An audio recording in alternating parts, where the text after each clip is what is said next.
Igualmente, en la mañana de hoy se presentó una solicitud de antejuicio por la FESI y la CICIG respecto del magistrado presidente de la Corte de Apelaciones Civil y Mercantil de la Sala Segunda, Edi Giovanni Orellana Donis, por un hecho que, como lo señalaba la señora Fiscal General de la República, obliga a una nueva reflexión sobre la urgencia de realizar las reformas constitucionales y legales respecto de la manera como son elegidos los altos funcionarios del organismo judicial, magistrados de Cortes de Apelaciones y de Corte Suprema de Justicia, en cuanto aparece estrechamente vinculado el hecho que seguidamente les relataré con la actividad de las comisiones de postulación y particularmente la comisión de postulación para elección de magistrados de Corte Suprema de Justicia, que cumplió sus funciones en el año 2014. A principios del 2015, a la Comisión Internacional contra la Impunidad en Guatemala llegó la información que el señor magistrado Orellana Donis, quien había participado en la comisión de postulación para la selección de los candidatos a magistrados de Corte Suprema de Justicia en el 2014, había recibido un obsequio del señor Roberto López Villatoro, un apartamento en la zona 14 de la ciudad capital. Se hicieron las verificaciones correspondientes, entre ellas entrevistar a uno de los que figuraba inicialmente como propietarios, que eran varios hermanos, de este apartamento y de dos parqueos o de dos parqueaderos. Y lo que reveló este entrevistado fue que efectivamente, puesta en venta el apartamento, toda la negociación desde principios o finales del 2013, principios del 2014, toda la negociación se realizó con unos abogados representantes de una entidad denominada Alta Seguridad en Servicios S.A., que celebraron un contrato de compraventa el 26 de diciembre del 2013 y los propietarios entregaron las llaves para hacer las reparaciones que el apartamento requería, sin que todavía se hubiera hecho el pago de ese apartamento. Insistieron los propietarios en que se realizara el pago convenido y la respuesta de los abogados es que quien había adquirido el apartamento era el denominado, y así se lo expresaron a este propietario, era el denominado rey del tenis, y que no siguiera insistiendo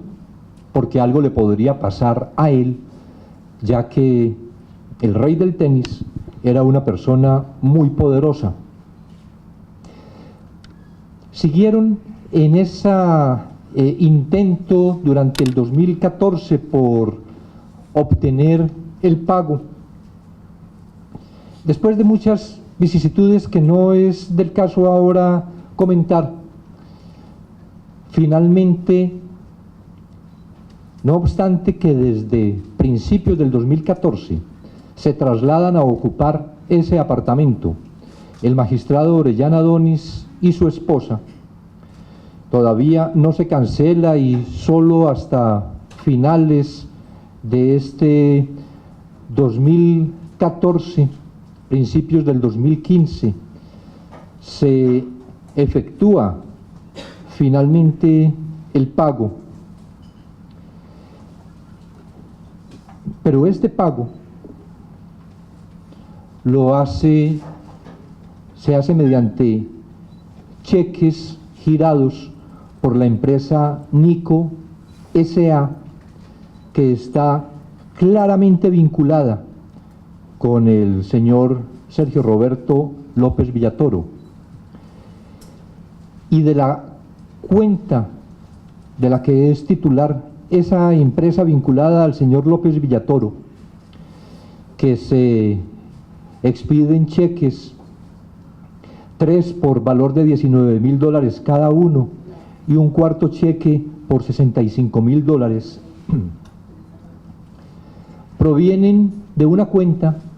que para ese momento contaba con un saldo de $1.274 y sin embargo había girado, como les digo, cheques, 3 por $19.000 y otro por $65.000. Pero entonces se le inyecta recursos a esta cuenta por valor de $100.000 que provienen de otra cuenta de una sociedad denominada Agime S.A., que tampoco para ese momento contaba con fondos y que se logra el 10 de diciembre fondear esa cuenta mediante el depósito de $99.995 a través de una transferencia internacional. Todo lo que pudimos ir investigando de manera muy, podríamos decir, colateralmente, para llegar al entendimiento, a la demostración que estas sociedades Nico y Agime no tenían ni tienen ninguna relación con el señor magistrado Orellana Donis, sino con el señor Sergio Roberto López Villatoro. Y mostraba además en esa relación, porque el gerente general y representante legal de Nico S.A. era el señor Marlon Aníbal Rosales y Claudia Abril Hernández, quien estuvo presente en las reuniones de compra del apartamento que tenían con los abogados del señor López Villatoro que mencionaba al principio. Era quien firmaba las cuentas, los cheques de estas que fueron entregados por la empresa a los propietarios. Pero estas dos personas, Rosales y Abril Hernández, son socios fundadores de la entidad Lobby y Asociados, cuyo tercer y último socio es el señor Sergio Roberto López Villatoro, que es quien siempre ha fungido como el propietario de este bufete de abogados Lobby y Asociados. Y todas estas entidades reportan como dirección de funcionamiento exactamente la misma oficina de Lobby y Asociados. Agime tiene como socios fundadores a Aura Marina Méndez Mere de Aguilar y a su hijo Luis Guillermo Aguilar Méndez, cuyos familiares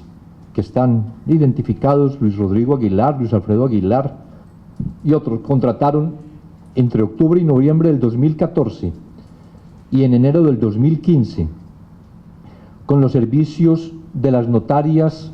Alba Ruth Sandoval Guerra y Wendy Yesenia Gómez Silva, que se relacionan con el señor Sergio Roberto López Villatoro, porque celebraron solo en el año 2014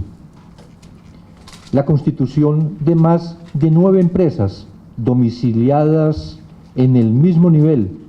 del edificio Aristos, que es donde funciona el bufete Lobby y Asociados. Y todo esto es, de una vez para anticipar, todo esto fue lo que motivó que también en la mañana de hoy fuera allanado el bufete Lobby y Asociados para obtener la documentación complementaria que requerimos en el desarrollo de esta investigación. Con todo esto lo que encontramos es que los dineros utilizados para la adquisición de ese apartamento y sus parqueos no tienen relación con el patrimonio de los esposos Orellana Donis y Alonso Hidalgo, pero sí con fondos administrados por empresas que controla el señor Sergio Roberto López Villatoro.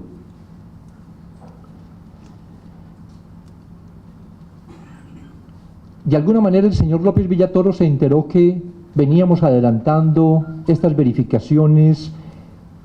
en el año 2015 y se aproximó a la CICIG para aportar documentación que aclaraba en su intención que no había sido él o ninguna de sus empresas o empresas vinculadas a él las que habían adquirido el apartamento, sino el propio magistrado Orellana Donis,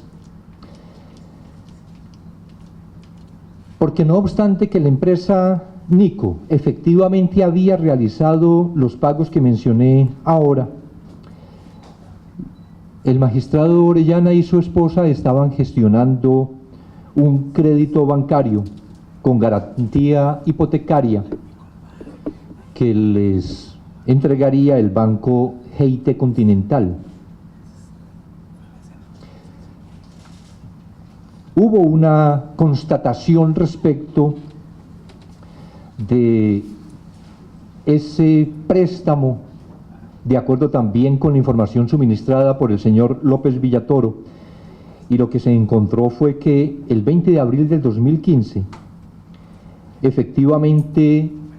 se hizo un préstamo por 2 millones de quetzales, pero ninguno de esos dineros llegó finalmente a la empresa Nico, es decir, que el magistrado Orellana Donis dispuso de ellos de una manera que todavía no tenemos el pleno conocimiento, por una circunstancia y que también mueve a la reflexión, porque le solicitamos al juez contralor en diciembre del año pasado que nos permitiera, de acuerdo con antecedentes de la Corte de Constitucionalidad, que nos permitiera obtener información financiera del señor magistrado Orellana Donis, y se señaló la audiencia unilateral pedida en diciembre para el mes de marzo del 2017, una audiencia unilateral que requería solo la presencia del Ministerio Público. Y ante esa circunstancia, entonces el fiscal solicitó esta audiencia unilateral. Se había pedido con la juez Virginia Amparo de León Lara y que no tenía en su agenda posibilidad de programarla antes del mes de marzo del 2017. Entonces el 28 de diciembre del 2016 se acudió al juzgado de primera instancia penal para diligencias urgentes, cuya titular Claudia Blandón Alegría, después de escuchar la petición, negó las órdenes porque se trataba de una persona que tenía derecho de antejuicio y frustró en ese momento la verificación que podría tener para la información complementaria que requeríamos. Digo que contrariando inclusive las ya claras directrices en decisiones de la Corte de Constitucionalidad respecto de las facultades para adelantar investigación preliminar respecto de personas beneficiadas con el derecho de antejuicio, como ocurrió, para citar solo un ejemplo, de los varios que se han producido desde el 2010, pero especialmente en los últimos 2 años, de la jueza Gisela Reynoso, que también habíamos pedido información financiera, se había otorgado por el juez Contralor, interpuso la jueza Reynoso un amparo para impedir que esa autorización se ejecutara. Llegó finalmente a la Corte de Constitucionalidad y declaró conforme a derecho esa orden o esa autorización de obtención de información financiera de la jueza Gisela Reynoso, que, como recuerdan, ya está condenada por enriquecimiento ilícito y lavado de activos. Y digo que debe mover a la reflexión precisamente por lo que hemos sostenido en la reforma constitucional, en la propuesta de reforma constitucional respecto de las facultades de investigación en el antejuicio, que el trámite del antejuicio, que ese derecho de antejuicio no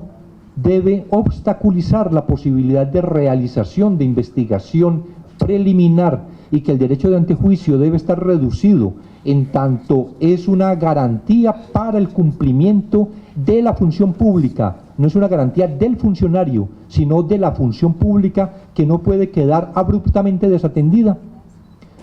Que existiera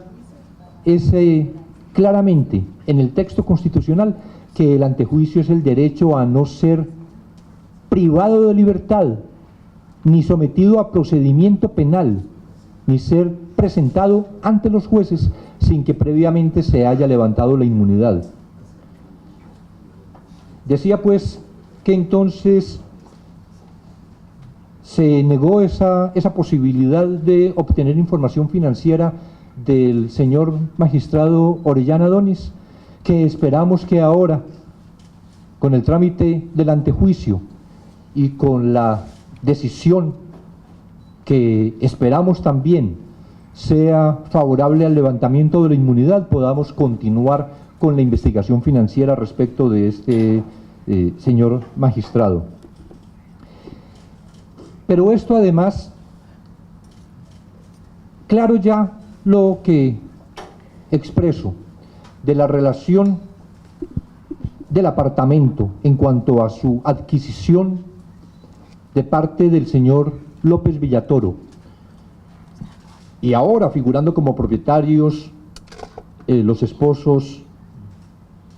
Orellana y Alonso, encontramos una relación en el proceso de elección de magistrados a la Corte Suprema de Justicia, un proceso que inició oficialmente el 11 de julio del 2014 y examinado el papel que en la comisión de postulación cumplió el comisionado Orellana Donis como integrante de la terna número 8. A esa terna se le asignó la revisión que realizó el 2 de septiembre del 2014 de la caja número 3,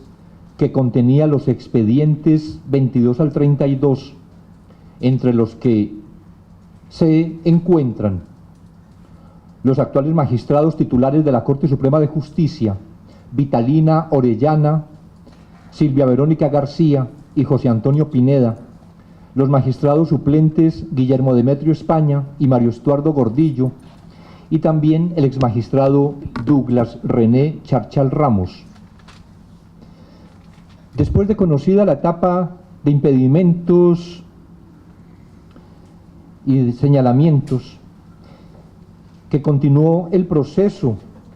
con la revisión y evaluación de expedientes, nuevamente el 4 de septiembre del 2014 se distribuyen las cajas de expedientes entre las ternas que ya estaban conformadas de los integrantes de la comisión de postulación. Y lo que pudimos observar es que cada una de las ternas recibió una caja de expedientes diferente, excepto la terna número 8, integrada por el magistrado Orellana Donis, que continuó evaluando los expedientes contenidos en la caja número 3. Además, en sesión de fechas de 11 y 12 de septiembre del 2014 se distribuyeron más expedientes y la terna 8 recibió los números 144 a 152, en los cuales se encuentran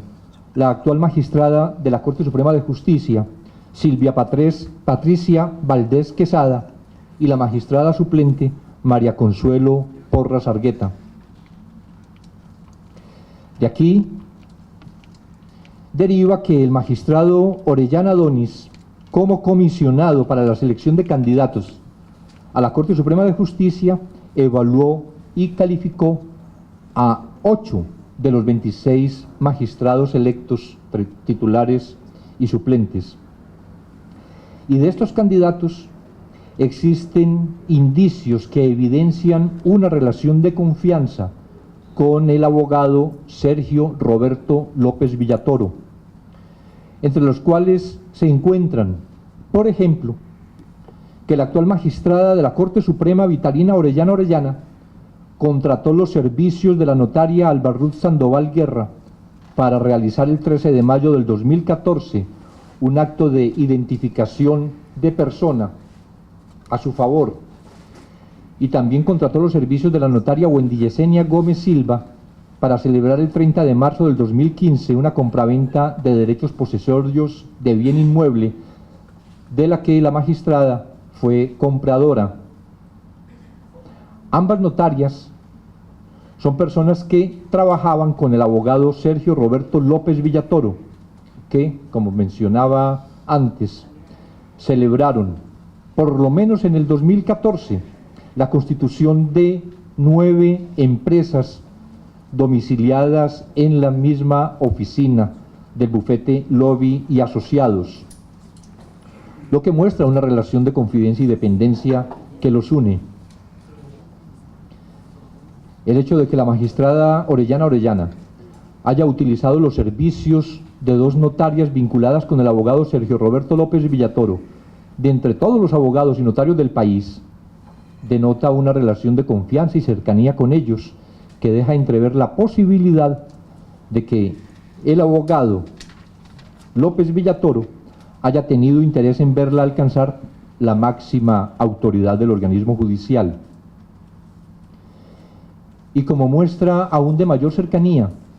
hemos encontrado que la abogada y notaria Alba Ruth Sandoval Guerra trabajó en la Cámara de Amparos de la Corte Suprema de Justicia con la magistrada Vitalina Orellana y actualmente es secretaria de la presidencia de la Corte Suprema de Justicia, lo que muestra también los lazos de confianza con su actual presidenta, la magistrada Silvia Patricia Valdés Quesada. Y hay así elementos racionales que muestran relación de confianza, compañerismo y afinidad de Sergio Roberto López Villatoro con magistradas de la Corte Suprema de Justicia, Vitalina Orellana y Silvia Patricia Valdés, cuyos expedientes fueron examinados y puntuados por el magistrado Edi Giovanni Orellana Donis y sus compañeros de terna, y posteriormente electos como miembros titulares de la Corte Suprema de Justicia. Lo que muestra entonces es que al recibir este mismo comisionado un apartamento adquirido por Sergio Roberto López Villatoro, establecemos claramente la relación de causalidad entre su actuación en la comisión de postulación y el beneficio obtenido, que tipifica en nuestro criterio el delito de cohecho pasivo, en tanto el comisionado Orellana Donis estaba realizando una función pública y para el ejercicio de esa función pública, para cumplir con las actividades propias de esa función, recibió un beneficio económico concedido por un hombre interesado que así lo ha declarado públicamente en las comisiones de postulación y en la manera como se integran las Cortes de Guatemala. Pero eso además constituye el delito de aceptación ilícita de regalo y enriquecimiento ilícito. Adicionalmente, como una cuarta conducta reprochable, se señala el incumplimiento del deber de presentar declaración jurada patrimonial, pues no obstante que el señor Orellana actualizó su declaración, lo hizo con el préstamo adquirido, pero no con el apartamento que ya estaba dentro de su patrimonio desde el año 2015, como les mencionaba, o finales del 2014, como mencionaba inicialmente. Todo esto pues es lo que nos ha llevado al Ministerio Público en su Fiscalía Especial contra la Impunidad y a la Comisión Internacional contra la Impunidad en Guatemala a presentar este juicio contra el señor magistrado Orellana Donis.